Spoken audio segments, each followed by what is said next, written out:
नमस्कार, अस्सलाम वालेकुम, सत श्री अकाल, जय झूलेलाल। मैं हूं जी प्रेम मटानी और आप देख रहे हैं हालात हाज़रा का प्रोग्राम हकीकत ये है। इब्तिदा में आपसे दरख्वास्त है चैनल ज़रूर सब्सक्राइब करें। नाजरीन, आज हम बात करेंगे हीरो की। डायमंड्स आर फॉरएवर आपने सुना होगा, एक फ़िल्म भी आई थी। अब हिंदुस्तान क्या है, पूरी दुनिया में सबसे बड़ा हीरो की तराश, हीरो को बनाना, मतलब जो डायमंड निकलते हैं कानों से, खान जो होती है हीरे की, तो उसको प्रोसेस करना, उसको कट करके और उसको एक ऑर्नामेंट में उसको सजाना, वो काम हिंदुस्तान दुनिया में सबसे ज़्यादा यहीं पर होता है, हीरो की कटिंग और पॉलिशिंग वगैरह जो है। लेकिन अभी कुछ सालों से जो है ये हीरे मिलना तकरीबन बंद ही हो गए हैं। आजकल हीरे जो है ना, अगर मिलते भी हैं तो वो अफ्रीका के, साउथ अफ्रीका या उसके नज़दीक जो रोडेशा है, मतलब रुवांडा है, ऐसे जो ममालिक हैं, अब वहाँ पर क्या है, वारलॉर्ड्स बहुत हैं। वो लोग जो है ना, वो जबरन मजदूरी, जो बेगारी वालों को पकड़ते हैं और उनसे वो काम कराते हैं। तो इसीलिए उनके थ्रू जो हीरे मिलते हैं तो उस पर दुनिया में पाबंदियां लगा दी गई हैं। उनको कन्फ्लिक्ट डायमंड्स भी कहा जाता है। और उनके बारे में अगर आप जानना चाहें तो आप एक फ़िल्म देख लीजिए, ब्लड डायमंड। लियोनार्डो डाइकाप्रियो जो टाइटैनिक वाला हीरो था, उसने उसमें काम किया है और बहुत उसका जो मतलब अंडरबेली है वो दिखाया है कि किस तरह वो वारलॉर्ड्स जो हैं वो हीरे इकट्ठे करते हैं। तो इसीलिए अभी वो हीरे भी मिलने तकरीबन बंद ही हो गए हैं। तो अभी उसका जो इलाज ढूंढ के निकाला है दुनिया ने, अभी हिंदुस्तान उसमें अकेला नहीं है, दुनिया ने उसके लिए जो इलाज ढूंढ के निकाला है वो ये है कि वो आर्टिफिशियल हीरे बनाए जाते हैं, जिनको कहा जाता है लैब ग्रोन डायमंड्स। अभी वैसे हकीकत में इनको कहा जाता है लैब ग्रोन डायमंड। वैसे क्या है, जो हीरा है या ग्रेफाइट है या कोयला है, ये सभी जो हैं, इनका मेन जो केमिकल कंपोजिशन है वो तो कार्बन है, नथिंग एल्स। लेकिन ये क्या है कि वही कार्बन बहुत ज़्यादा अगर उसको टेम्परेचर मिले नेचुरली और उसके ऊपर प्रेशर भी बहुत बढ़ा दिया जाए तो वो कार्बन बदली होके हीरा बन जाता है। तो वो जहाँ पर बनता है फिर वह वो उन खानों में से, उन कान में से निकालते हैं, माइंस में से वो निकाला जाता है। अभी ये जो प्रोसेस है ना, इसको अभी रेप्लिकेट या उसका जो डुप्लीकेट बनाया गया है वो ये है कि लैब में या कारखाने के अंदर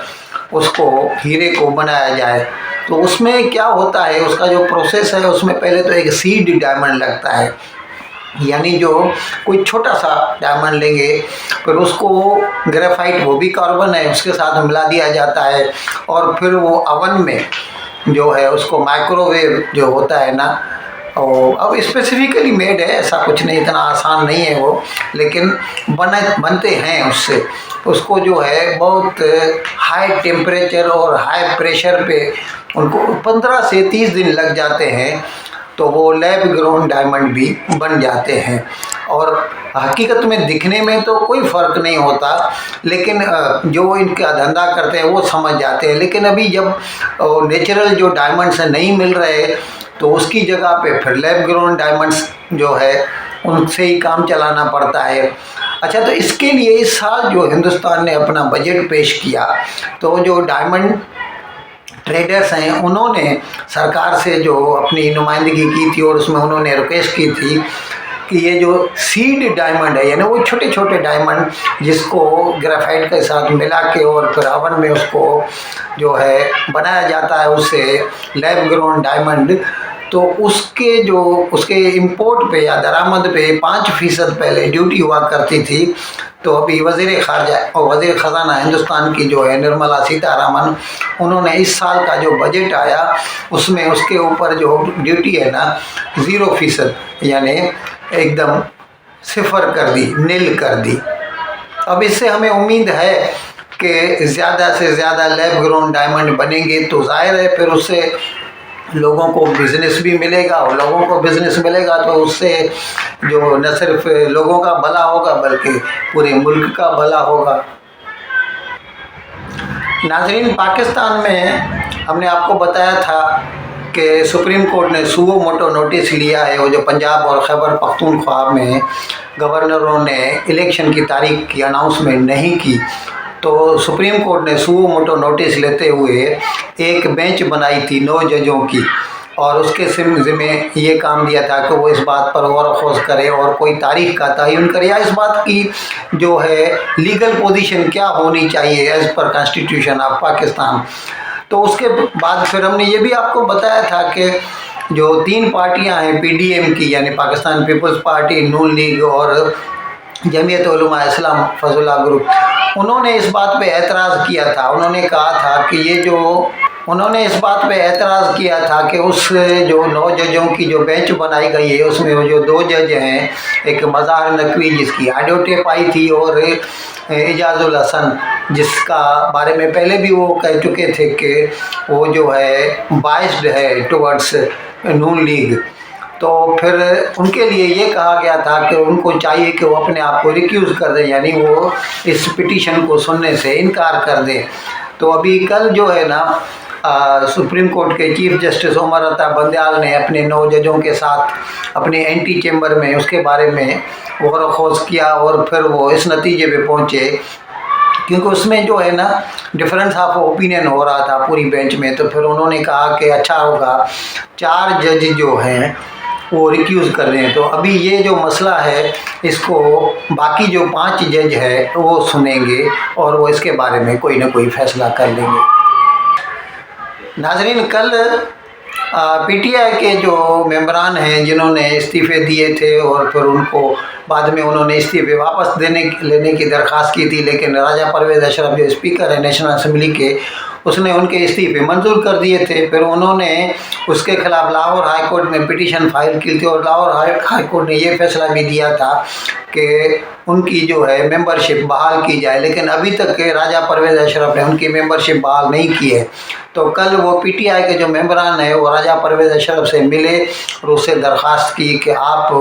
ज़रा हमदर्दाना गौर कीजिए इस बात पर, और इस तरह क्या है कि जो ख्वाहिशात हैं, डेमोक्रेटिक जमहूरी ख्वाहिशात हैं लोगों की, उनको नुमाइंदगी मिलनी चाहिए। वो चाहते हैं PTI के वो जो मेंबरान हैं कि उनकी मेंबरशिप फिर से बहाल की जाए, ताकि वो अपनी तरफ से वो लीडर ऑफ अपोजिशन भी अपना जो है मुंतखब कर सकें, और फिर उसके थ्रू वो नैब का चेयरमैन और पब्लिक अकाउंट्स कमेटी का चेयरमैन भी अपनी पसंद का मुंतखब करना चाहते हैं। खैर, इस मामले में राजा परवेज़ अशरफ ने उनकी जो है ये डिमांड जो है हमदर्दी से सुनी, और उन्हें ये यकीन दिलाया कि मैं अपनी लीगल टीम से मशवरा करूंगा, और अगर इस बारे में मैं कुछ कर सकता हूं तो उम्मीद है मैं आपके भले के लिए ही काम करूंगा। नाजरीन, पाकिस्तान के एक रिटायर लेफ्टिनेंट जनरल हैं, नाम है अमजद शोएब, उन्होंने बोल TV को इंटरव्यू देते हुए ये कहा था। उसने कहा, अमजद शोएब ने अपने इंटरव्यू में कहा कि हिज़्ब इख्तलाफ को, यानी अपोजिशन को, अब ज़ाहिर है इस वक्त अपोजिशन का मतलब जो है सेंटर में वो तो PTI है, यानी उसका मतलब था कि PTI को चाहिए कि वो जो है वो सरकारी मुलाजमीन को कहे कि वो अपनी जो लीगल ड्यूटीज़ हैं वो परफॉर्म करना, यानी अपनी सरकारी जो फ़राइज़ हैं उन्हें अंजाम देने से इनकार कर दें। वो ये सीधी सीधी एक किस्म की बगावत की जो है मतलब मशवरा देना है। तो इसके लिए गवर्नमेंट ने उनके खिलाफ FIR काटी, और कल उन्हें गिरफ़्तार करके इस्लामाबाद में मुकामी जो मजिस्ट्रेट के पास पेश किया गया, और उसकी जो 7 दिन का जिस्मानी रिमांड की दरख्वास्त दी गई। फिर बाद में उन जज साहब ने दोनों अतराफ़ के, मतलब पब्लिक प्रोसिक्यूटर और उसके वकील जो है अमजद शोएब के, दोनों को सुनने के बाद अमजद शोएब को, यानी रिटायर्ड जनरल अमजद शोएब को 3 दिन के लिए जिस्मानी रिमांड पुलिस को दे दिया है। इन अल्फाज के साथ मैं आज का प्रोग्राम ख़त्म करने की आपसे इजाज़त चाहता हूँ। लेकिन विदाई लेने से पहले एक मरतबा फिर आपसे मेरी दरख्वास्त है कि जिस किसी साहब या साहबा ने अब तक हमारे इस चैनल को सब्सक्राइब नहीं किया,